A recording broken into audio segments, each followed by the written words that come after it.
Hi again, welcome to Pearl Magazine. It's one thing to be able to speak your native language, but quite another to really understand it. Here in Hong Kong, many people from minority communities struggle to learn the language of their homelands. Local Indian people have found that simply studying Hindi at home can be problematic. Pearl Magazine's April Joe introduces us to a local woman who's come up with a unique curriculum that not only teaches students their native language, but also helps the next generation deepen their understanding of their cultural roots.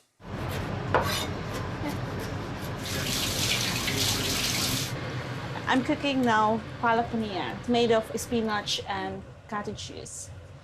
And I made dal as well. It's made of lentil. And chana masala is made of chickpeas. It's also Indian food. Rachel is the helper of the Kumar family. They relocated to Hong Kong 3 years ago. I come from India, and my wife is from Canada. My children were born in Geneva, in Switzerland. And they were born, Ishan is now 8 years old, Ayan is 5 years old. While they come from vastly different backgrounds, Uday says everyone in this international family loves Indian food. Usually Indian food is on the menu at least once or twice a week. Food is an important part of any culture. Food, language, all these are ways through which you can learn about your culture. And in my case, I can teach my kids and the family about what Indian culture is all about. Yeah, it's super, super yummy. My favorite is probably the palak paneer, which is the spinach with the soft cheese. It's Ishan's favorite as well. And mine. Mine too. Uday's wife, Leanne, says they're trying to keep the kids exposed to all the cultures linked to their identities. Because they were born in Geneva, we wanted to continue having them in the French system and learn French. And French is also the official language in Canada as well. So we have both the Canadian languages, but also making sure that we really have an emphasis also on the Indian side as well, and making sure that they're not losing it. Uday has decorated the flat with Indian items to raise cultural awareness in the kids. And Hindi cartoons have become a part of Ishan and Ayan's after-dinner routine. It was very important for us to give them a sense of identity. In Geneva, there were very limited options of me trying to teach them Hindi. So the only thing I could do was to make an effort personally. So from day one, I decided that I will only talk to them in Hindi. So this is a calendar in which you can see Ishan's drawing, and he has drawn the picture of Lord Ganesha, who is a god in the Hindu religion. And Ganesha is a very important god. The calendar is from a Hindi class. Ishan and Ayan have been going to its immersion course for almost 2 years. And I have seen a big improvement in their level of Hindi. So like I said, it's gone from only comprehension to reading and writing and doing other things in Hindi like singing, dancing, music, learning more about Indian culture through things like we are celebrating Diwali today. Diwali is the Indian festival of lights. It is one of the biggest holidays in the Hindu religion. The teachers designed a class around it. Just to give introduction to the kids who are staying outside India, that this is our main festival and what vocabulary is connected to that. What the things they see around their house, so they should know what is this. So this is a kandil. You can call it a lamp, paper lamp. So the people, they just hang kandils on the ceiling, either outside or inside the house. And it's always with the bright colors.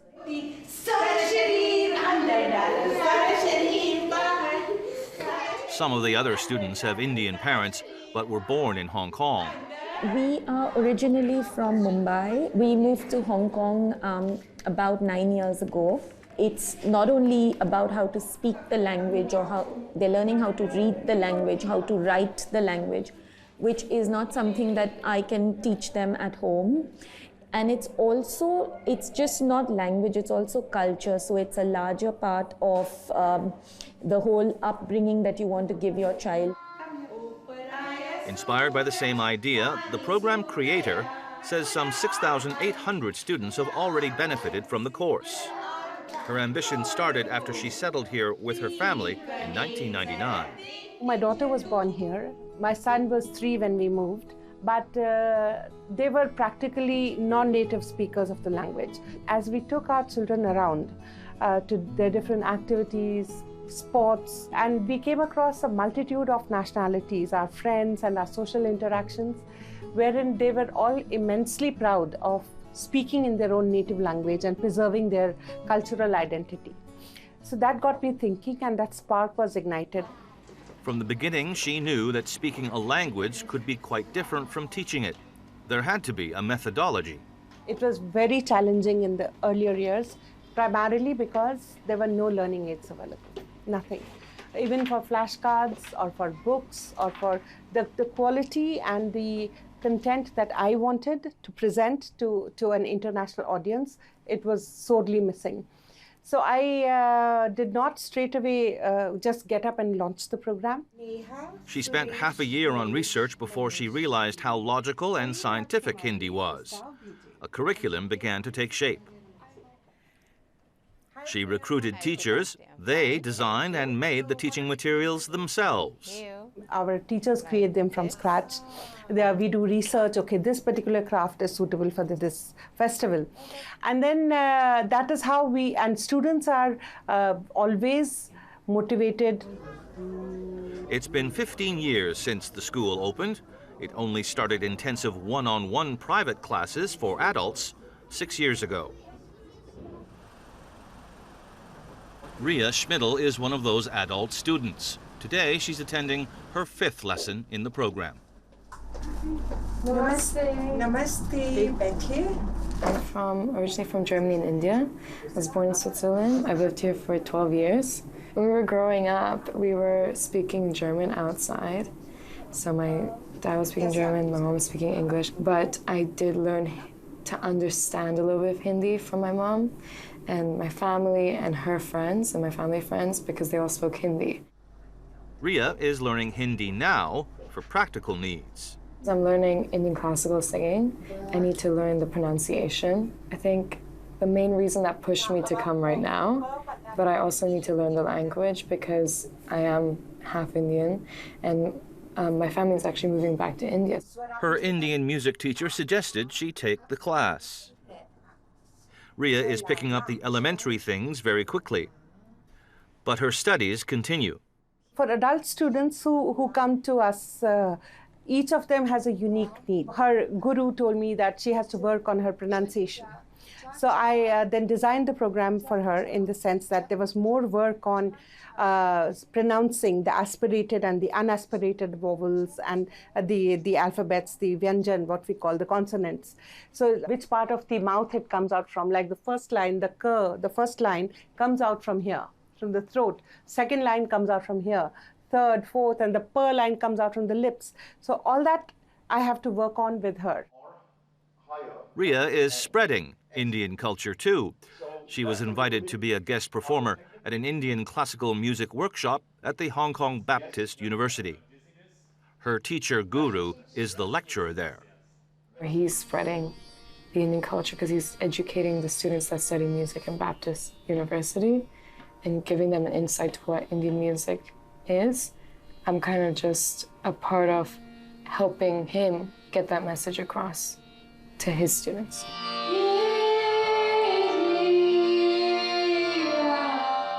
There's a lot of people that appreciate Indian culture, which makes it that much better to be in Hong Kong as well. And it's strong and it's appreciated, and I think that's good.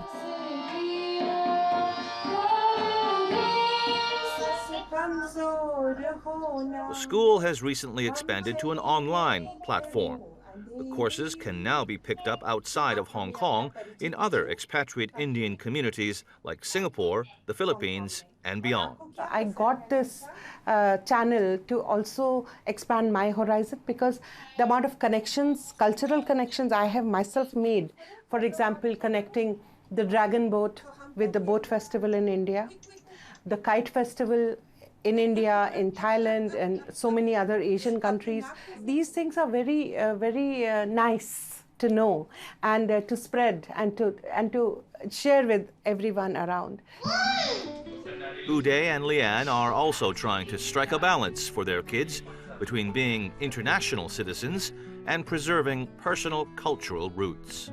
The kids won't ever necessarily feel like Hong Kong is their identity because they don't speak Cantonese. They don't look necessarily like everyone. They weren't born here. Their identities are also in these other two countries. So we've always found it as a way of explaining where they came from, as helping them discover who they are in the moment. After the break, asylum anxiety, the people who've run away to find a home. Stay with us.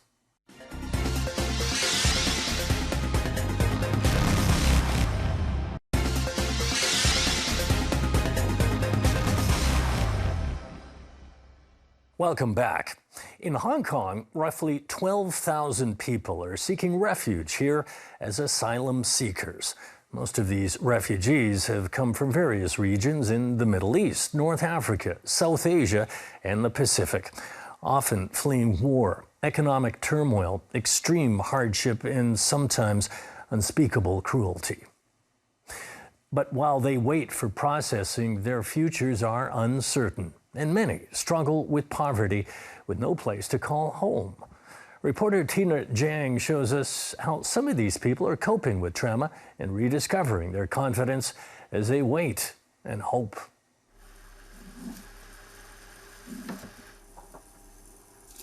My name is Nadine. I'm from Burundi.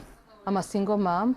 Every day I woke up at 6:45 and then preparing for my daughter's breakfast. Once or twice a week, Nadine, not her real name, cooks pasta with vegetables. It's her daughter's favorite dish. 5 years ago, a pregnant Nadine came to Hong Kong alone. No, I came when I was heavily pregnant. Our president took the third term, which is not under constitution. We are not happy with that decision. They went on strike. They started demonstration and then killing people, young people, women, children, without discrimination.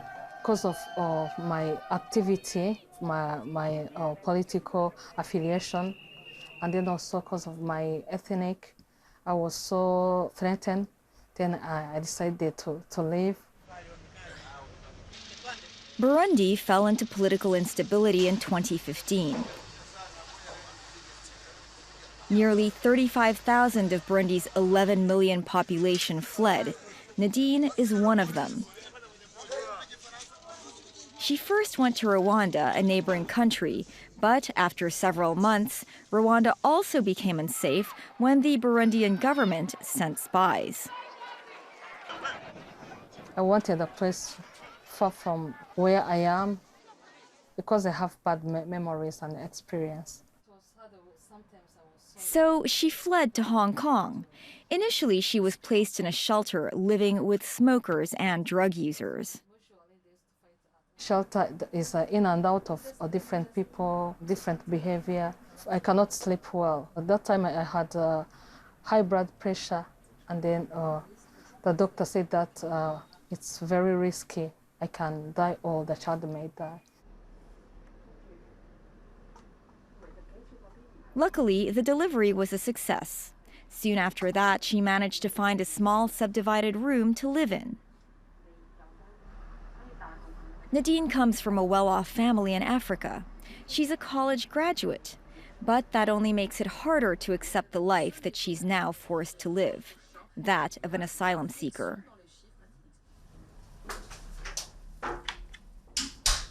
Everyone has expectation and then and reality. Before, I used to do my own business. I used to travel. So when I came here, it was not easy. Having a child alone and then in a foreign country, you don't have a family member to support you. It's a really, really stressful moment. Experts say psychological issues are experienced by many, but few are willing to talk about them. One local charity says there is little support for asylum seekers here.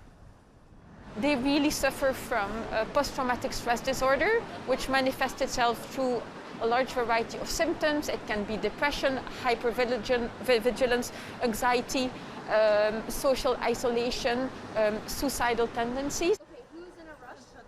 Belgian lawyer Virginie Goethals started the charity 5 years ago. They organize sports activities like hiking, running, and swimming for the refugees. So far, they have around 150 members. The majority are mothers and their children. We can see in the morning when they arrive, they're a little bit stressed, but after a couple of hours on the trails, they're very relaxed, they're happy, they're singing. A little bit of doesn't harm. Today, the group plans to conquer Violet Hill on Hong Kong Island. I feel energetic and strong. When you just climbing up, it's some kind of stress. How am I going to reach the peak? When you reach to the peak, it's some kind of relief. It means that you are done, yeah. And then you start feeling breeze coming from trees or nice scents from nature, yeah. I love it. Sina, an Ethiopian asylum seeker, is also joining. When I just sit at home, I'm so depressed. I stress too much. Small things make me angry. I can't control my anger. But when I come hiking, really, I release. I have friends, they make us team. It really makes me better. I'm feeling different person right now. Sina has been here for 7 years, awaiting refugee status. She says she was involved in some tribal conflicts in Ethiopia and had to escape immediately. She ended up in Hong Kong, a place she never even knew existed. I have no idea where I'm going. Sad, scared, don't know what to do. The Hong Kong immigration, they are not welcoming. They told me there is no refugee in Hong Kong. I can't apply to refugee system in Hong Kong. They told me that. So it was really complicated. I was living in a good life in my country. It's not because I'm poor or anything. Anything can happen to anyone and you can be a refugee. Sina and Nadine are just 2 of the 12,000-odd asylum seekers stuck in limbo in Hong Kong. Once an asylum seeker obtains protection, we will call the person a refugee. The difficulty in Hong Kong is that Hong Kong has not signed the UN Refugee Convention. Once an asylum seeker becomes a refugee in Hong Kong, they cannot stay here. They will never get a Hong Kong ID. They need to be to be resettled by UNHCR to a third country. And that third country is, at the moment, the US or Canada. The rejection rate is 99.6%, and that's one of the highest in the world. I think in Canada it's around 60%, Europe around 45 to 55. In Hong Kong, the process to claim refugee status usually takes more than a decade. During this time, asylum seekers are not allowed to work and must survive on a monthly allowance. $1,500 for rent and $1,200 for food. You basically have no right to improve your financial and economical condition in Hong Kong. Hong Kong is one of the most expensive cities, so they're really forced to live under the poverty line. You are supposed to eat three times a day, but your allowance is only $40 a day. It's absolutely not enough. We are not allowed to work. We are not allowed to volunteer. Even you can't study. So it's like you are allowed to eat and sleep. John arrived from Rwanda 8 years ago. It's a very nice country, which is developing very fast. But of course, there is the history of genocide, and then there is also some political issues, which is not good. I arrived in Hong Kong on February 28, 2012, 6:47 p.m. Because I was persecuted and I wanted to seek asylum. His first 3 months in Hong Kong were tough, and then he started playing football. You know, it was very difficult to adapt to the Hong Kong culture, and especially the way the people see as a foreigner. It was not really something that can easily understand. It was very difficult, but through football, I started to have a better understanding of the community. You know, you saw with John, he is our goalkeeper. If you asked me 8 years ago when he came here, he would hardly speak to anybody. He would just sit in the corner, have his meal over here, and just keep his head down. But now, you know, football brings out, when you're on the pitch, you can't keep your head down. You gotta watch who's going around. It was Jeffrey's idea to start a football match for the refugees to give them some kind of normality. Before they would come here, they would feel, this is not my city, but football changes their minds, psychologically, emotionally, and you can see the confidence when they have their name on the back of their shirt, and they go out to play, and then when a local player calls them, hey, John, you know, or it's completely changed. In the last 10 years, the football team has won 122 trophies. Jeffrey says it's not just about winning on the pitch, it's also about winning the hearts of the community. Team, we started with no shoes, no jerseys. I remember my first match, some of these guys played bare feet. I will never forget. And many of the opponents said, how can they play like that? And I said, oh, it's okay, it's their style. But actually, to be honest, I say we have no money. But slowly people saw, wow, these guys great. We got our uniforms, we got, you know, things going. Jeffrey has been working in Chongqing mansions to help the refugee community for 12 years. All my clients here, all our clients here are been with us since some of their babies are born, and now they're even taller than me. So, you know, it's a really long process, and it's quite complex. A lot of them suffer from hopelessness. They just think they're going to die here. They're going to get sick and no one will care for them, and they will never have family again. It's a very difficult thing to imagine. For now, asylum seekers are just hoping to find an ending to their ordeal in a city they can never call home. Any country which will be able to accept me, yeah, I will go. I know that the future will be good. I want to go somewhere that I can call home. That's my dream. One day, if my situation gets better, my dream is to go back and live there because it's my home country. I miss it so much. That's our show for this week. Next week, lights, camera, action. We check in with Hong Kong's movie industry to find out how it's coping during the pandemic and staying in the game with traditional mahjong tiles. Thanks for watching. See you next week.